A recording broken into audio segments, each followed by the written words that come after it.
என் பேர் வந்து விக்னேஷ். நான் வந்து வெரண்டா ரேஸ் கோயம்புத்தூர் பிரான்ச்சில் வந்து டிஎன்பிஎஸ்சி குரூப் 2 மெயின்ஸ் படிச்சுட்ருக்கேன். எங்களுக்கு வந்து பார்த்துட்டிங்கன்னா, மே 21 நாங்கள் வந்து ப்ரிலிம்ஸ் எக்ஸாம் எழுதினோம். அந்த அன்னைக்கே வந்து நம்ம ரேஸோட கீ எல்லாம் செக் பண்ணிவிட்டு, ஒரு இப்படி ஒரு அப்ராக்சிமேட்டாக இவ்வளோ ஸ்கோர் வருது அப்படின்னு கணிச்சிட்டு, சார்ட்ட வந்து கன்ஃப்யூஷனில் நாங்களும் போகுமா போகாதா அப்படின்னு கேட்டுட்டு இருந்தோம். அப்போ வந்து பார்த்துட்டிங்கன்னா, கன்ஃபார்ம் உங்களுக்கு போயிரும், நீங்கள் வாங்க அப்படின்னு சொல்லி எங்களை வந்து மோட்டிவேட் பண்ணிட்டு, ஒரே வாரம் தான் எங்களுக்கு வந்து கேப் குடுத்தாங்க. அதுக்கப்புறம் வந்து ஜூன்ல ஃபர்ஸ்ட் டேட்லேருந்து எங்களுக்கு வந்து மெயின்ஸ் கிளாஸ் ஸ்டார்ட் பண்ணிட்டாரு சாரு.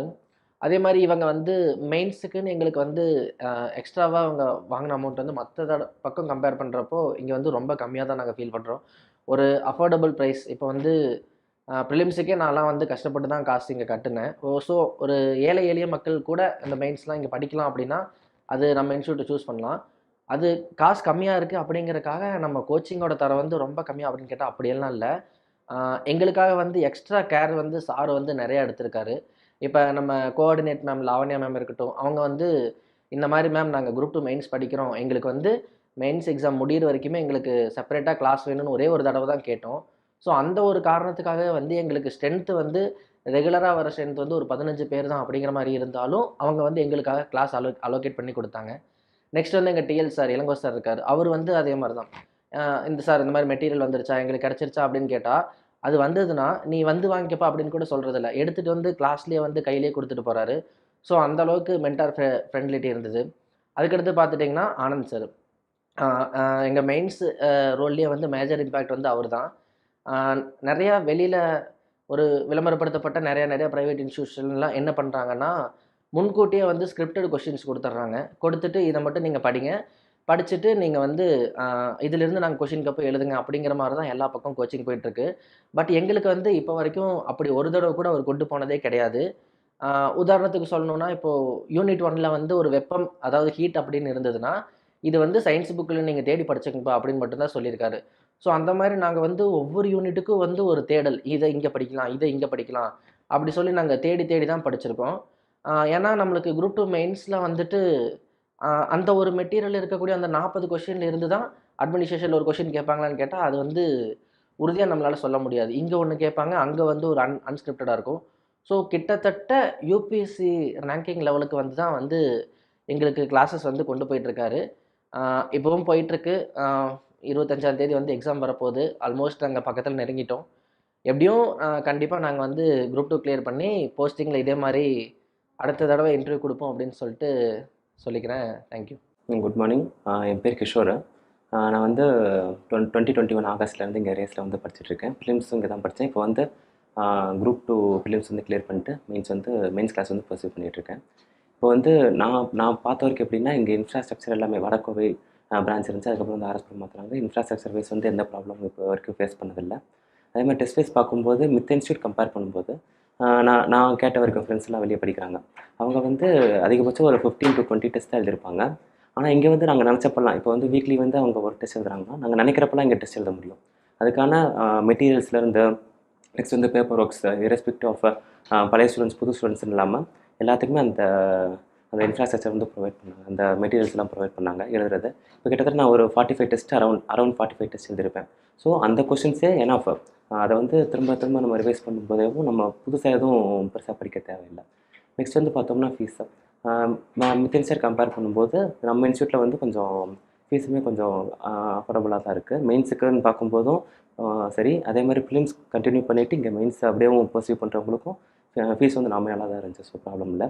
நெக்ஸ்ட் வந்து ஃபேக்கல்ட்டிஸ் பார்க்கும்போது மென்டார்ஸ் நெக்ஸ்ட் வந்து ஃபேக்கல்ட்டி ஆனந்த் சார்லாம் பார்த்தீங்கன்னா ஸ்டார்டிங்கில் ஒவ்வொரு இதுக்குமே எனக்கு ஒரு பேப்பர் கரெக்ஷன் பண்ணுறதுக்கு வந்து அரௌண்ட் ஒரு 40 மினிட்ஸ் ஒரு பேப்பருக்கு மட்டுமே ஸ்பெண்ட் பண்ணுவார். ஸோ ஸ்டார்டிங்லேருந்து என்னென்னலாம் மிஸ்டேக் இருக்கோ எல்லாத்தையுமே கொஞ்சம் கொஞ்சமாக கிளியர் பண்ணி அலைன்மெண்ட்லேருந்து கண்டென்ட்லேருந்து இதெல்லாம் இப்படிலாம் இம்ப்ரூவ் பண்ணலாம் எல்லாத்தையுமே கொஞ்சம் கொஞ்சமாக டெவலப் பண்ணி இப்போ வந்து கொஞ்சம் ஓரளவுக்கு இப்போ வந்து நான் ஓரளவுக்கு கம்ப்ளீட் பண்ணுறேன். அதே மாதிரி கொஞ்சம் எனக்கு ஒரு கான்ஃபிடென்ட் இருக்குது கிளியர் பண்ணலான்னு சொல்லிட்டு. இன்ஸ்டியூட் சைட்லேருந்தும் நிறையாவேவும் காம்ப்ளிமெண்ட்ஸ் வருது. இப்போது பேப்பர் ஒர்க்கு நெக்ஸ்ட் வந்து தமிழ் எலிஜிபிலிட்டி டெஸ்ட்டு வாரம் எழுதுறாங்க. ஸோ இது வைஸ் ப்ராப்ளம் இல்லை. 300 மார்க் எழுதுகிறேன் இப்போது. அதே மாதிரி கண்டென்ட்டும் கிளாரிட்டி இருக்குன்னு நினைக்கிறேன். பார்க்கலாம் ரிசல்ட் ஆகுது. Good morning. என் பேர் Jebamalai Mary. So March 2020 batch Coimbatore race இன்ஸ்டியூட்டில். ஸோ ப்ரிலிம்ஸில் நீங்கள் தான் ப்ரிப்பேர் பண்ணிகிட்ருக்கேன். ஸோ இப்போ டிஎன்பிஎஸ்சி குரூப் 2 மெயின்ஸ்க்கு ப்ரிப்பேர் பண்ணிகிட்ருக்கேன். ஸோ குரூப் 2 எழுதி முடித்த உடனே லைக் கட் ஆஃப் ரேஞ்ச் இருக்கவங்க எல்லாத்துக்கும் இனிஷியலாகவே ஸ்டார்ட் பண்ணிட்டாங்க. ஸோ ஆல்மோஸ்ட் அப்போ இருந்து இப்போ வரைக்கும் மினிமம் 50 டெஸ்ட் எழுதிட்டோம். அது மட்டும் இல்லாமல் டெய்லி பார்த்தீங்கன்னா மார்னிங் கிளாஸ் ஸ்டார்ட் பண்ணுறதுக்கு முன்னாடியே அன்னைக்கு பேஸ்ட் ஆன் கரண்ட் அஃபேர்ஸ் இல்லைனா சடனாக அன்அனௌன்ஸ்டாக டெஸ்ட் 1 or 2 ஃபியூ கொஸ்டின்ஸ் எழுதிட்டு கரெக்ட் பண்ணி கொடுப்பாங்க சார். ஸோ அனந்த்குமார் சார் தான் இனிஷியல்லேருந்தே பார்த்துட்ருக்காங்க எங்கள் பேட்சை. ஸோ டெஸ்ட்டெல்லாம் பார்த்தீங்கன்னா இண்டிவிஜுவல் ஃபீட்பேக்ஸ் கிடைக்கும். இண்டிவிஜுவலாக மென்டர் உட்காந்து பார்ப்பாங்க. அண்ட் ஆல்மோஸ்ட் ரிசல்ட்ஸ் வர வரைக்குமே வந்து இண்டிவிஜுவல் கரெக்ஷன்ஸ் பண்ணி சார் மட்டும்தான் ஃபீட்பேக் கொடுத்துட்டு இருந்தாங்க. அதுக்கப்புறம் பார்த்தீங்கன்னா ஸ்பெஷல் டெஸ்ட் அப்பப்போ வச்சு வெளியவும் பேப்பர் லைக் வேறு பிரான்ச்சஸ்க்கு போயும் கரெக்டாகி வந்தது. ஸோ வந்து இண்டிவிஜுவலாக எங்கள் பர்ஃபார்மன்ஸ் எப்படி இருக்குதுன்னு அவங்க மானிட்டர் பண்ணிட்டும் இருந்தாங்க. அது போக இடையில வேறு இடம் போயிட்டு வரும்போது எங்களுக்கு அதர் வேல்யூவேட்டர்ஸோட ஃபீட்பேக்ஸும் கிடச்சிச்சு. அதுக்கப்புறம் ப்ரிப்ரேஷனுக்கு பார்த்தீங்கன்னா சிஏ வந்து கம்ப்ளீட்டாக ஹேண்டில் பண்ணாங்க. நியூஸ் பேப்பர் வச்சு லைக் சயின்ஸ் அண்ட் டெக்னாலஜி எல்லாமே கிளாஸஸ் இருந்தது ரெகுலராக. அதுக்கப்புறம் எல்லா சப்ஜெக்ட்ஸுமே எங்கெங்கே வீக்காக இருக்குமோ எது கேட்குறோமோ அதுக்கு கிளாஸஸ் இருந்தது. ஸோ ரொம்ப ஆஸ்பிரண்ட் ஃப்ரெண்ட்லியாக என்ன வேணும் எங்களுக்கு என்ன டிஃபிகல்ட்டி இருக்குதுன்னு பார்த்து செஞ்சுருக்காங்க. ஸோ இன்னும் ஃபியூ டேஸ் தான் இருக்குது எக்ஸாமுக்கு. பர்ஃபார்மன்ஸ் நல்லா பண்ணி நல்ல ரிசல்ட் வரும்னு எக்ஸ்பெக்ட் பண்ணுறோம். தேங்க்யூ. குட் மார்னிங், நான் பரிமலா. நான் ஆகஸ்ட் மந்த்து லாஸ்ட் இயர் 2022 இங்கே ஜாயின் பண்ணேன். கோயம்புத்தூர் பிரான்ச்சில் ஜாயின் பண்ணேன். ஃபர்ஸ்ட்டு நாங்கள் பேசிக் சர்க்கிளில் இருந்தோம். இப்போ ஒரு 10 to 15 டேஸில் தான் நான் எக்ஸ்ட்ரீம் சர்க்கிளுக்கு மாறியிருக்கேன். பேசிக் சர்க்கிளில் வந்து என்ன அப்படின்னா ஒரு டாபிக், அந்த டாபிக் வந்து நாங்கள் படிச்சுட்டு அதை பற்றி தெரிஞ்சுக்குவோம். ஆனால் எக்ஸ்ட்ரீம் சர்க்கிள் அப்படிங்கிறப்ப அதோட டெப்த்தாக இப்போ ஒரு யூனிட் அப்படின்னா அதுக்கு 5 டேஸ் டைம் தராங்க. ஒவ்வொரு டாப்பிக்கும் டீட்டெயில்டாக படிக்கிறோம். டீட்டெயில்டாக அந்தன்னைக்கே டெஸ்ட்டும் போடுறோம். டெஸ்ட்டு போட்டு மொத்தமாக சார் வந்து ஒரு நாள் டிஸ்கஸ் பண்ணுவார். டிஸ்கஸ் பண்ணிட்டு அதை நாங்கள் மொத்தமாக ஒரு நாள் டெஸ்ட் எழுதுவோம். ஸோ அதெல்லாம் முடிச்சதுக்கப்புறம் எங்களுக்கு அதுக்கான பிளாக் பாக்ஸ் நாங்கள் ஒவ்வொரு நாளும் பிளாக் பாக்ஸ் அப்படிங்கிறது வந்து நாங்கள் என்ன தப்பு பண்ணோம் அதை எப்படின்னு சொல்லி ரீகால் பண்ணிக்கிற மாதிரி எங்கள் தப்பை நாங்கள் ஐடென்டிஃபை பண்ணிக்கிற மாதிரி சொல்லியிருப்பாங்க. இப்போ ஒரு டெஸ்ட்டு வைக்கிறாங்க, ஒரு டெஸ்ட் அட்டன் பண்ணுறோம் அப்படின்னா அந்த டெஸ்ட்டுக்கான மெட்டீரியல் ப்ரொவைட் பண்ணிவிட்டு அதை வச்சு நாங்கள் படிப்போம். ஸோ இதுக்கு எங்களோட எக்ஸ்ட்ரீம் சர்க்கிள் ஸ்டாஃபும் ரொம்ப ஹெல்ப்ஃபுல்லாக இருக்கார். புகழ் சார் தான் எங்களுக்கு எக்ஸ்ட்ரீம் சர்க்கிளுக்கு இது பண்ணுறாரு. அவர் நல்லா ஒவ்வொன்றுக்கும் ஒவ்வொரு டீட்டெயில் டெய்லியும் அதுக்கான டிஸ்கஷன் போகும். அதுக்கப்புறம் டெஸ்ட்டு போடுவோம். ஸோ 4 நாள் ஒரு டாபிக் முடிஞ்சிடும். ஒரு டாபிக் ஒவ்வொரு நாள் ஒரு டாபிக் அப்படிங்கிறப்ப 4 நாள் சேர்ந்து ஒரு யூனிட்டாக முடிச்சிடுவோம். அதை மொத்தமாக நாங்கள் டெஸ்ட்டாக போட்டுருவோம். நிறைய ஹெல்ப் பண்ணுவாங்க. எவ்வளோ டவுட் அப்படிங்கிற பட்சத்தில் ஹெல்ப் பண்ணுவாங்க. அவங்க வந்து அவங்களா மெட்டீரியல்ஸ் எல்லாம் வந்து கொண்டு வந்து கொடுப்பாங்க. இதை படிங்க, இதை தெரிஞ்சுக்கோங்க, இதை இப்படி புரிஞ்சுக்கோங்க அப்படின்னு சொல்லி இந்த மாதிரி ஹெல்ப் எல்லாம் பண்ணுவாங்க.